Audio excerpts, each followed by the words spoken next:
Graça e paz da parte de Deus, nosso Pai, e da do Senhor Jesus Cristo. Privilégio estar com você nesta quarta-feira, celebrando a palavra de Deus. Lembrando a você que às 19h30 nós temos o nosso culto aqui na igreja e aguardamos você. Estamos celebrando o lema, o tema, nas águas do Espírito. E eu confesso que tem sido um momento de qualidade, julho e agora agosto. Eu ontem falei com você sobre Deus está falando contigo. E eu quero ler hoje Hebreus capítulo 2, é o nosso livro do mês. Portanto, convém nos atentar com mais diligência, cuidado, para as coisas que já temos ouvido, para que em tempo algum nos desviemos delas. Porque se a palavra falada pelos anjos permaneceu firme e toda transgressão e desobediência recebeu a justa retribuição, como escaparemos nós se não atentarmos para uma tão grande salvação, a qual, começando a ser anunciada pelo Senhor, foi-nos depois confirmada pelos que a ouviram? Como disse, ontem compartilhei com você uma palavra com esse tema. O Senhor está falando contigo. E hoje eu estou lendo aqui no capítulo 2 de Hebreus que convém nos atentar com mais cuidado e diligência para as coisas que já temos ouvido. Interessante que a comunicação com Deus ela tem que ser ininterrupta. Não deve haver interrupção, porque com certeza é o nosso contato, é o nosso relacionamento com o Senhor. É uma das bases. Agora, se Ele fala e eu não correspondo ao que Ele fala, se Ele diz e eu não me importo com a sua voz, vai haver um momento, não que Ele vá deixar de falar, mas que os sentidos de uma pessoa desobediente não vai mais aguçar, não vai mais compreender a voz de Deus. Você pode entender a gravidade disso? Você que está me ouvindo agora, se você disser de você, acerca de você, não ouço mais Deus falar comigo, será que Ele não está falando ou você que não está ouvindo? Eu poderia dizer, parafrasear, você não está ouvindo mais a voz de Deus. Por quê? Porque ouvir a voz de Deus não é escutar apenas, saber o que Deus está falando, é corresponder ao que Ele está falando. Então, se Ele fala, eu escuto, mas não obedeço, essa comunicação espiritual vai sofrer um problema de interrupção, não na voz de Deus, mas na sua audição. A gente lê um dos princípios de equilíbrio na vida. Jesus diz isso no Sermão no Monte, sobre aquele que ouve e pratica, que aquele que ouve a palavra e não pratica é imprudente e edifica sua casa na areia, mas aquele que ouve e pratica é prudente, edifica sua casa na rocha. As lutas vêm sobre essas duas pessoas e a Bíblia diz que aquele que edifica sua casa na rocha permanece firme, inabalável, como Efésios 6 diz, mas aquele que edifica sua casa na areia, a casa além de cair é grande a sua ruína ou destruição. Então, é preciso que eu e você estejamos pensando sobre essa realidade. Deus não está falando ou Deus continua falando? Sim, continua. O problema está na audição de quem deveria estar ouvindo. Porque em algum momento essa pessoa escutando não obedeceu, não submeteu. Convém nos atentar com mais cuidado, diligência, apreço, para as coisas que já temos ouvido, para que em tempo algum nos desviemos dela. E aí, o escritor aos Hebreus diz, porque se a palavra falada pelos anjos permaneceu firme e toda transgressão recebeu a desobediência justa, como escaparemos nós de uma tão grande, como escaparemos nós se não atentarmos para uma tão grande salvação, a qual começando a ser anunciada pelo Senhor? Escute, ele está fazendo uma equiparação da palavra falada pelos anjos que permaneceu firme e toda a desobediência recebeu a justa. Preste atenção nessa expressão, justa retribuição. A justa retribuição pelos atos de alguém. Interessante que muitas pessoas, elas continuam tendo atitudes desconcernentes à palavra de Deus, desconectas da palavra de Deus e querem resultados que lhes agradem. Isso não vai haver, porque a palavra falada pelos anjos permaneceu firme e a palavra falada por Cristo, pelo Senhor, não vai permanecer? Vai permanecer firme. Então o que precisa mudar na nossa vida? A nossa postura espiritual.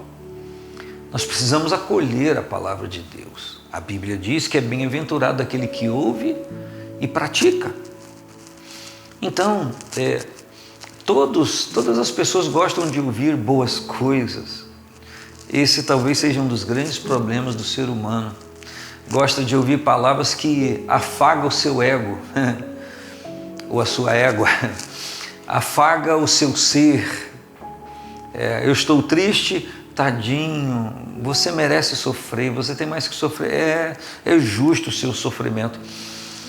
O Senhor trabalha palavras de ânimo. Quando falo com você, me vem à mente aquela história do Elias, que está em fuga de Jezabel e com medo de Jezabel, mesmo depois de ter vencido centenas de profetas de Baal no monte e visto Deus responder com fogo. Eu não estou aqui ironizando nem criticando o profeta, eu quero abordar algo. E ele então está caído, ele está prostrado e o anjo vem, ele o desperta, ele apresenta pão e água, ele come, volta a dormir, o anjo desperta de novo, está ali de novo o pão tostado sobre as brasas e a água, e ele diz: levanta porque é grande a tua jornada. O Senhor sempre vai trabalhar motivação no nosso coração, motivação no sentido de postura espiritual. Me permita dizer, Deus não vai ficar gastando tempo em afagar ego de pessoas. Ele vai sempre trazer uma palavra que traga direcionamento e orientação para a pessoa resolver aquele problema que está ali naquele momento. Só que as pessoas não gostam disso. Nós vivemos num tempo que cada dia está ficando mais assim. As pessoas gostam de afago, e eu não estou dizendo que eu também não goste, mas o afago às vezes só assenta a circunstância que a pessoa está vivendo e não tira ela daquela circunstância.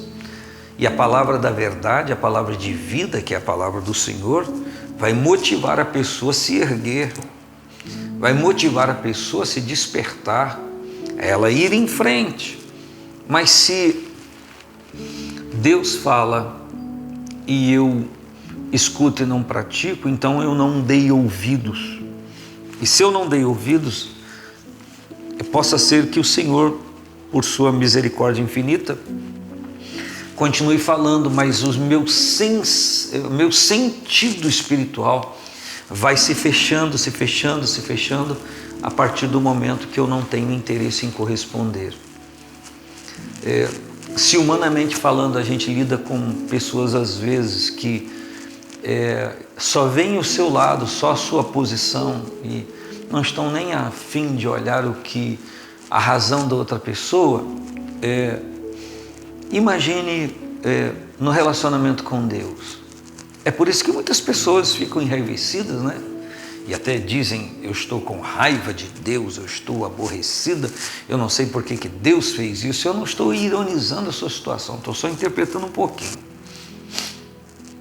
Nunca, nesse nosso relacionamento com Deus, haverá falha ou falhas em Deus. A falha sempre vai estar em nós, ou as falhas. Por quê? Porque Deus sempre vai falar.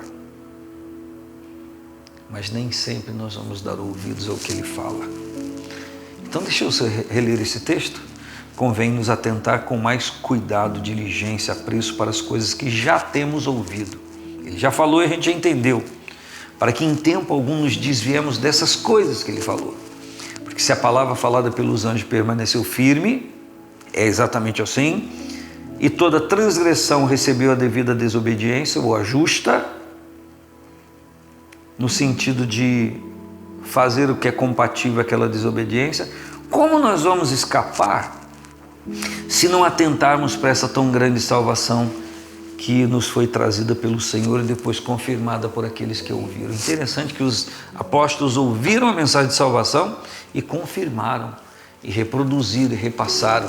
Ainda bem que fizeram, porque senão como estaria eu e você aqui hoje? Então, mais uma vez para a gente refletir. Será que Deus não fala mais? Ou será que nós que não entendemos mais a sua voz, não ouvimos mais? E voltando àquele exemplo de ontem, o Samuel não respondia a Deus porque não sabia que era ele. Não tinha ainda relacionamento com ele. E aquela foi a manifestação. E eu me lembro que o texto de Samuel diz que a palavra de Deus era de muita valia. E também algumas traduções diz que a manifestação de Deus era escassa por causa do pecado dos sacerdotes e da casa de Eli. Aí eu pergunto a você, Deus não queria se manifestar? Deus não queria falar? Mas estavam ali os filhos de Eli que sabiam da vontade de Deus e não davam ouvidos ao Senhor. Aí quando chega alguém que dá ouvidos ao Senhor, Deus fala. Ah, Deus só falou agora? Não. Chegou alguém com ouvidos para ouvir. Se lembra o que as cartas de Apocalipse retratam em todas elas? Quem tem ouvidos para ouvir, que ouça o que o Espírito diz à igreja. Um grande abraço, paz do Senhor Jesus.